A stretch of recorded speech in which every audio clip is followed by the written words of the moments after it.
Well, a very happy good afternoon from the top of Whistler Mountain, Whistler Blackcomb Resort, north of Vancouver. I came up here really just for a day of skiing and a chance to do a few virtual live tours. I was a little concerned when I heard the snow was a bit icy. It hasn't snowed for about a week or so, but look at this incredible day. There, ladies and gentlemen, is the famous Inukchuk, a symbol of welcoming deep roots in the far north of Canada with the Inuit people, and was also the symbol for the Vancouver 2010 Winter Olympic Games.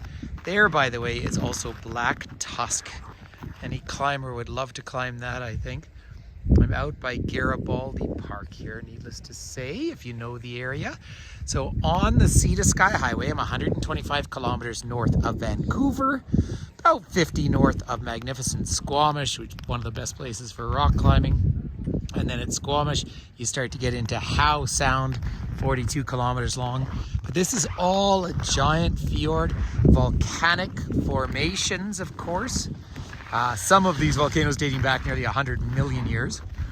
But this is the land of the Coast Salish people. So even though they call it Garibaldi Park for the person who united Italy, really this is the land, to say, of the Coast Salish and the Squamish First Nations. There is a glass walkway that they've opened up in the summer times up here. And then we're looking back up, further up Highway 99 towards Pemberton, and eventually all the way into the interior of British Columbia. Really, I don't think our planet can get much more beautiful than this. Whistler Blackcomb is the largest ski resort area in North America. And it has an amazing amount of skiable terrain and an incredible lift system. It's definitely not cheap. My lift pass for one day, which is always the most expensive, was somewhere around 180 Canadian dollars. But there's the village down below, about 11,000 permanent inhabitants, a huge number of foreign workers. In fact, I was skiing with a buddy earlier today who is, he's Canadian totally now, but he's Mexican, so we were speaking Spanish together. But the largest single non-Canadian group here are Australians, just like in Banff. So I'm looking across. So I'm on Whistler Mountain, about 2,100 meters, 7,200 feet above sea level, and there's Blackcomb over there. I'm staying at the base of Blackcomb, and across the two is the peak-to-peak gondola, which is the largest span of its kind in the world. You might be able to see it down in the distance there. But goodness me, I could regale you with statistics and stories and so forth, but when it's just this magnificently beautiful, it really just is a time to soak it in. I'm gonna take everybody skiing, but I just thought I'm all prepared and being healthy and helmet on, goggles on, so hopefully the sound's okay. But there's my skis, and so I'm gonna pop them on. I obviously rented. I didn't bring mine from home because I was only coming skiing for a day. And so, yeah, but suddenly when I got out this morning and saw this magnificent blue sky, I thought to myself, well, this is totally worth it. So, let's head down a little ways, take everyone for a little bit of a ski. So I'm skiing, I've got poles in one hand, gimbal and iPhone in the other. And it's just nice to have a little look around and get a sense of the snow. It was very windy earlier today, so it got a little hard packed. But the reception up here is so fabulous because, well, there's the cell tower. One more view of the Tusk out there. Oh, what a day. Boy, this is a treat to come here and enjoy this. And staying hydrated. The longest run, incidentally, is 11 kilometers, this peak to creek. I want to stick around on the other side because I need to go back over to Blackcomb after. So come on down for a little ski, everyone. The wind catches it over. The cirque is fantastic, closed at the moment because of the icy conditions.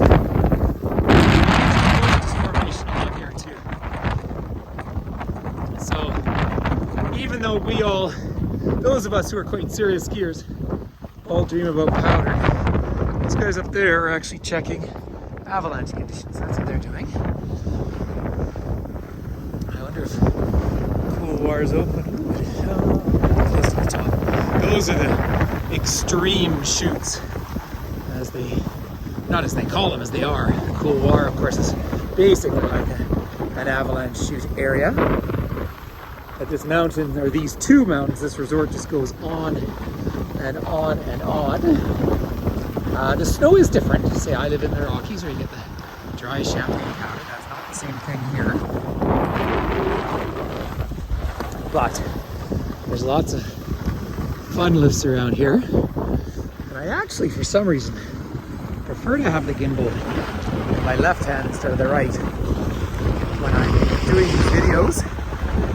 But what I'd like to do, you'll hear the wind, is take everyone down for one pretty steep run here for a second. So hang on tight. Nice steep run.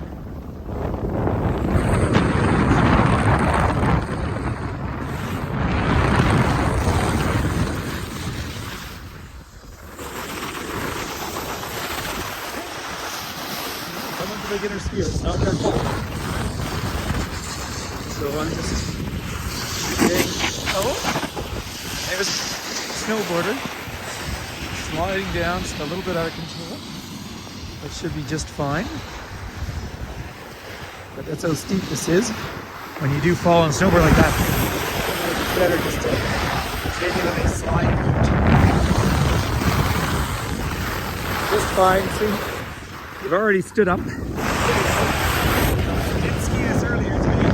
I didn't go straight down. I did lean into my skis a lot more. Just like that gentleman's doing there. So you have everything from beginner skiers to the best in the world coming here.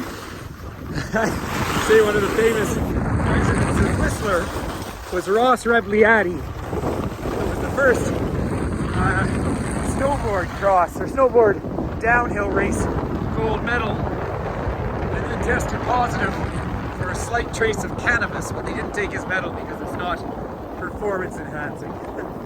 It's always an interesting thing to remember. But oh wow, is this spectacular. See what's happening over the edge here, down in this couloir with the light changes. But yeah, those are some of the chutes in really good snow conditions that people will head down. But it's probably 3 degrees below freezing right now up top here, and it's definitely above freezing elsewhere. So there is the peak to peak gondola out there, and it is icy enough and busy enough that I'm gonna pack everyone away. But thank you for coming and joining me in Whistler here.